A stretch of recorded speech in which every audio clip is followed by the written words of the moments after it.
es el presidente de Canacintra. Enoc, como siempre, un gusto recibirte aquí en Mega Noticias TVC. El gusto es mío, Paco. Buenas noches. Espero que tu audiencia esté muy bien y resguardada en su casa. Resguardaditos en casa, claro que sí, como todos nosotros. A ver, Enoc, hoy en la mañana una videoconferencia muy interesante con el presidente del Consejo Coordinador Empresarial, Carlos Salazar, y hasta donde tengo entendido, una videoconferencia en donde participaron alrededor de 7,300 empresarios de todo el país. Así es, se dio este ejercicio de comunicación que es el segundo para tener un contacto más cercano con la base empresarial. Recordemos que... Así es. A ver, ¿cuál es el objetivo? ¿Cuál es el mensaje que se da con esta videoconferencia, que además prácticamente se transmitió a nivel nacional? La meta que tenemos es, como ya mencioné, es tener un contacto directo con el empresariado, con el que hace la economía real, con el empresario de a pie, el que activa el mercado interno y que está muy preocupado por lo que ha estado sucediendo, algo fortuito que nos tocó como al resto del mundo, la pandemia de COVID-19, pero que a diferencia del mundo, también hay que decirlo, está tomando a una administración pública, al gobierno federal, con recetas totalmente a contrapelo de lo que están haciendo países similares a nosotros, como los de Latinoamérica, o incluso economías más maduras y avanzadas como las de Europa. Hay mucha zozobra, hay mucha incertidumbre, y bueno, este ejercicio de lo que trata es de dar un mensaje de unidad, de aliento, de platicar sobre dónde creemos nosotros que es la ruta a trazar, o trazada más bien, generar un gran acuerdo nacional de emergencia económica al que se sumen todos los agentes políticos, económicos, academia, legisladores y sindicatos de trabajadores. Es un acuerdo nacional del que se ha hablado mucho. Hoy finalmente lo ponen sobre la mesa los empresarios, pero yo te pregunto, ¿se puede hacer un acuerdo nacional? ¿Se puede lograr un acuerdo nacional sin que el gobierno federal se sume? Pues justamente eso es lo que estamos previendo.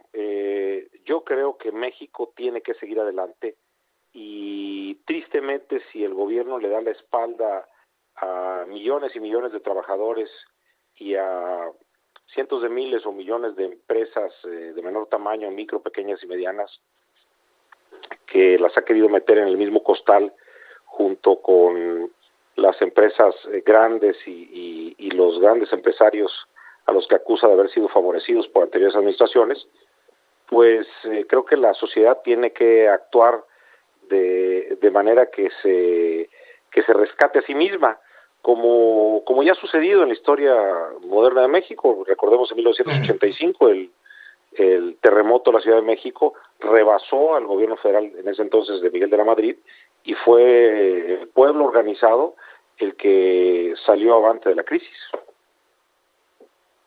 A ver, te insisto yo, ¿se podría? ¿Qué pasaría con este acuerdo nacional si el gobierno no se suma?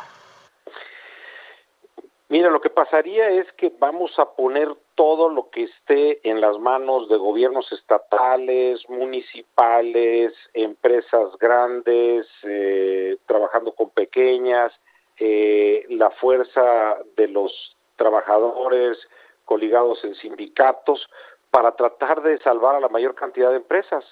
Eso es lo único que podemos hacer, esperando que tarde o temprano, y esperando que sea más temprano que tarde, el gobierno federal se sume y se aboque a salvar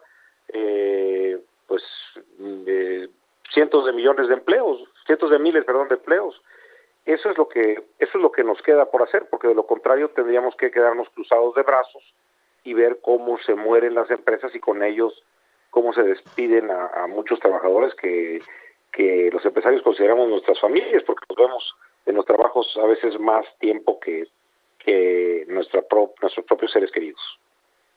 Se había anunciado por el presidente la semana pasada o si no es que un poquito más, una nueva reunión con los empresarios el 15 de abril. Finalmente esa reunión no se dio. De hecho, incluso Carlos Salazar, el presidente del Consejo Coordinador Empresarial, dijo que nunca recibió la invitación. Y el presidente, el mismo 15 de abril, en la mañana le preguntaron y dijo, no, hoy no me voy a reunir. ¿Cuándo habrá esa nueva reunión? Difícil saberlo porque ya después de más de 16 meses de estar gobernando este país, ya empezamos a entender cuál es la dinámica. La dinámica es que a veces en las propias mañaneras o en algunos actos públicos se le ocurre al presidente alguna idea y esta tiene que ser ejecutada por su gabinete o por su gente cercana. Desgraciadamente, en algunos casos, como ha pasado no solo en esta reunión que se pretendió hacer el día 15 para lanzar el paquete de ayudas, sino también con las famosas inversiones del sector energético que están anunciadas desde noviembre y que se han estado retrasando. Lo que estamos viendo es que a veces la improvisación, las cosas al vapor y la mala comunicación está privando en el gobierno federal. Y me quiero referir también al tema cómo se ha manejado la comunicación en la pandemia. Además de que hay un vocero, a mí me sorprende mucho que den un anuncio adelantado que puede ser el 17 o el 30. ¿Por qué no esperar un poco más de tiempo? Y entonces, si es el 17, decirlo sin ningún lugar a dudas y no empezar a especular con ciertas situaciones que a lo mejor no se dan. Bueno, así como nos lo pintas, Enoc Castellanos, situación difícil en esta relación de las autoridades federales y el empresariado nacional, y en medio, México. Sí, mira, nosotros finalmente, creo que, diría mi madre, en alguien tiene que caber la prudencia. Nosotros fuimos muy prudentes. Creo que al pueblo de México le consta que Carlos Salazar quiso tender todos los puentes y fue incluso tildado de ser muy colaboracionista, sumiso. Yo creo que eso le da legitimidad para que cuando alzó la voz y exigió que se respetara la propiedad privada en el caso de Constellation, que se lanzara un paquete de apoyos a las empresas, pues estaba hablando alguien que había tratado de tender estos puentes con la administración federal. Pero lo que vemos es que prácticamente se ha obviado porque se están tomando decisiones ideológicas y dogmáticas. Lo vemos cuando se descalifican los números, o sea, como que ya no estamos hablando del respeto a la ciencia económica o de datos duros o de un debate en base a argumentos, sino a corazonadas, a yo creo, a yo pienso. Y esto pues limita el diálogo, limita el acuerdo y limita la inclusión de amplios sectores de la sociedad, como los que están representados por las micro, pequeñas y medianas empresas, que dan trabajo a 16 millones de personas, que son la clase media baja y la clase baja de nuestro país.